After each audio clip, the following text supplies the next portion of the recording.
Protesters gathered at the state capitol today, speaking out against two bills dealing with education.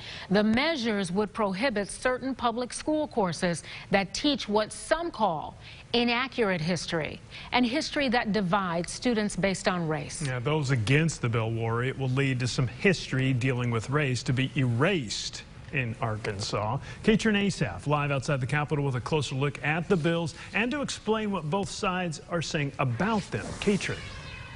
Yeah, that's right, Kevin. Donna, the anger surrounds these two bills, House Bill 1231 and 1218, both filed by the same three sponsors. Now, one would ban the teaching of the 1619 Project, which focuses on slavery as a foundation of American history. The other would prohibit any curriculum that focuses too much on gender, race, or social class.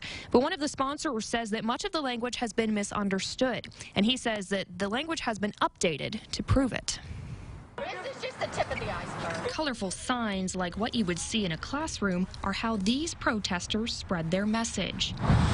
Among them is Valerie Ward-Nellam. I wanted to come down here to show support. She's one of many upset over HB 1231 and 1218, two education bills first presented Friday. I just want the history to be told. 1231 would ban the teaching of the 1619 Project, a movement highlighting the history of slavery in America.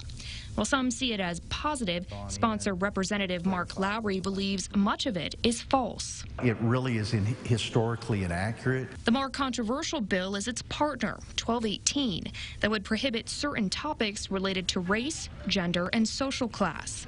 Those on the Capitol steps believe it would pave the way for discrimination. We think it is abhorrent that anybody is considering not teaching the truth to our young people. Gay Straight Alliance, Gentlemen's Club. And would limit students from forming like-minded groups.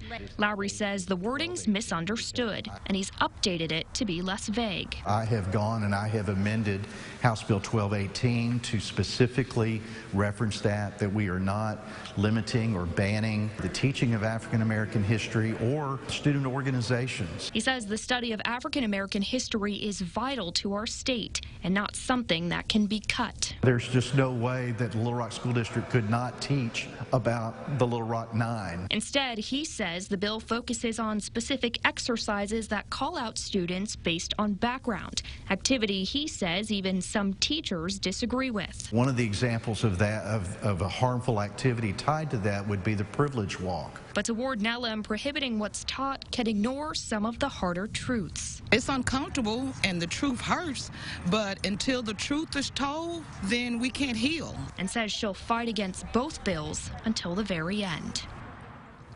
Now, the updated version of 1218 is not on the Arkansas legislature website just yet, which could be leading to some of that confusion. Both of these bills are headed to the House Education Committee sometime later this week or next week. Reporting in Little Rock, I'm Katrin Asaf. Back to you.